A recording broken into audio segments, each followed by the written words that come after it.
ભાવનગર જિલ્લામાં દેશી દારૂની ગેરકાયદેસર પ્રવૃત્તિઓ સામે અલંગ પોલીસે કડક કાર્યવાહી હાથ ધરી છે।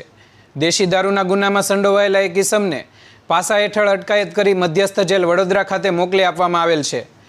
ભાવનગર જિલ્લામાં અસામાજિક પ્રવૃત્તિઓમાં સંડોવાયેલા તત્વો સામે સતત કાર્યવાહી કરવામાં આવી રહી છે।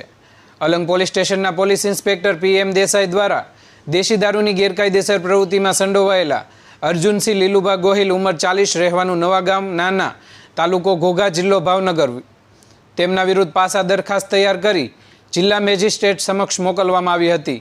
જિલ્લા મેજિસ્ટ્રેટ દ્વારા દરખાસ્ત મંજૂર થતાં પાસા વોરંટની બજવણી કરી આરોપીની અટકાયત કરી મધ્યસ્થ જેલ વડોદરા ખાતે મોકલી આપવામાં આવેલ છે। આ સમગ્ર કામગીરીમાં police inspector PM Desai, head constable DJ Vakani, police constable Tejpalsinh Narendrasinh, Haritsinh Jasubha Sarvaiya, Ghanshyamsinh Jayrajsinh, Parasbhai Girjashankarbhai, Chetansinh Fatehsinh તેમજ પરેશભાઈ રઘુરામભાઈ સહિતના પોલીસ કર્મચારીઓ જોડાયા હતા।